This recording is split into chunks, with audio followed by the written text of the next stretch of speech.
เดี๋ยวเราจะมาสอนวิธีการติดตั้งเนาะง่ายๆเนาะสำหรับกล้องใส่ซิมโอเคเนาะตั้งตัววิทย์กับหันหัวกล้องออก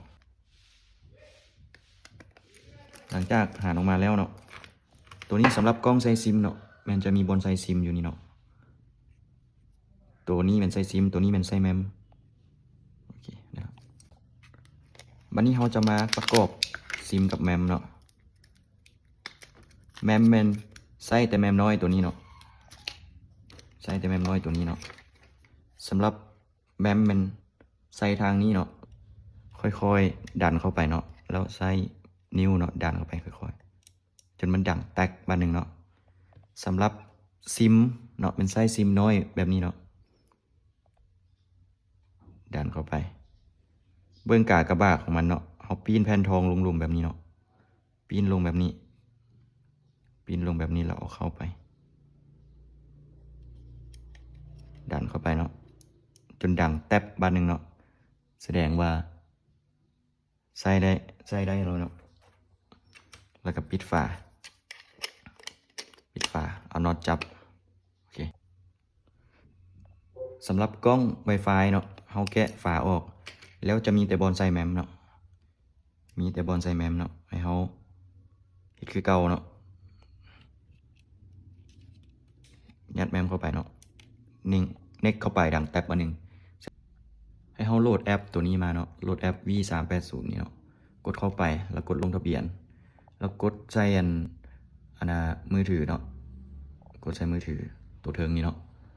แล้วกดเลือกภูมิภาคเอเชียเนาะใส่เอเชียตัวที่2แล้วกดเลือกภูมิประเทศเนาะให้เบิกให้พิมพ์ใส่ลาวหรือเปลี่ยนพิมพ์ภาษาไทยก็ได้ลาวอังกฤษก็ได้หลังจากมันเป็นบวก8620เนาะให้เขาใส่เบอร์วอทแอปของเขาเนาะ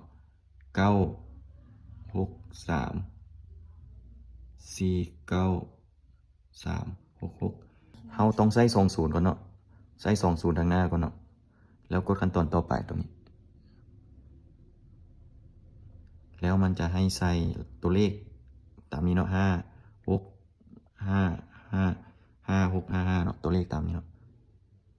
เพื่อกดสอบเข้าไป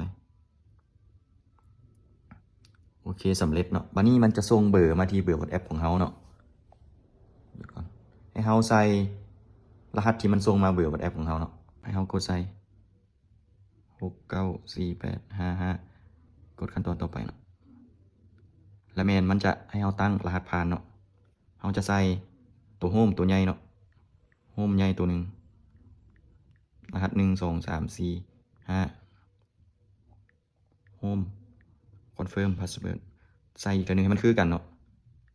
12345กดเบิ่งตาเนี่ยเนาะให้มันเห็นรหัสเนาะแสดงว่าผ่านแล้วเนาะกดคอนเฟิร์มโอเคมันเข้าสู่ระบบได้เลยเนาะมันว่าลงทะเบียนสำเร็จแล้วกดเข้าสู่ระบบได้เลยเนาะเอาก็ใส่รหัสตัวที่เราตั้งกี่เนาะโฮม12345กับเข้าสู่ระบบโอเคเนาะเตือนภายหลังแสดงว่าลงทะเบียนสำเร็จแล้วเนาะวันนี้เราจะมาเสียบกล้องเนาะวันนี้เนาะตัวนี้แม่นกล้องใส่ซิมเนาะหลังจากเราใส่ซิมและใส่แมมแล้วเนาะเรามาเสียบไฟเนาะขั้นตอนการติดตั้งง่ายๆเนาะ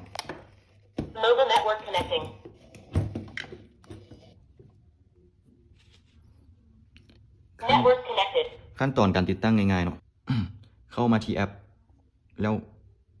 กดใส่ตัวนี้เนาะแล้วสแกนเอาหัวกล้องตัวนี้เนาะแล้วเพิ่มกล้องเนาะ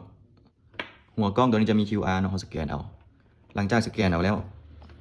เพิ่มกล้องกดเพิ่มกล้องแล้วกล้องมันจะทำการเชื่อมต่อเนาะอัตโนมัติเลยแสดงว่าติดตั้งได้แล้วเนาะกล้อง Wi-Fi คือกันเนาะมาฮอดขั้นตอนนี้แม่นให้เขาใส่ซื้อเนาะซื้อบ้านหรือว่าจะพิมพ์เอาก็ได้เนาะเอาใส่เคแล้วก็เบิ่งอุปกรณ์เลยเนาะแสดงว่าติดตั้งสำเร็จแล้วเนาะง่ายๆเนาะสแกนเพียงเพื่อเดียวแม่นติดตั้งได้เลยเนาะสำหรับกล้องตัวนี้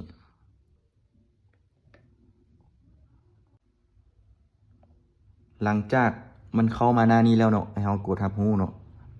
รับรู้แล้วกดบันทึกตัวนี้เนาะกดบันทึกสิว่าแต่ใส่หน้าจอบัดหนึ่งมันขึ้นมาแบบนี้แล้วให้เรากดใส่ตัวนี้เนาะกดใส่ตัวนี้ ให้เบิ่งเป็นภาพที่แจ้งขึ้นเนาะโอเคเนาะติดตั้งแล้วสำเร็จ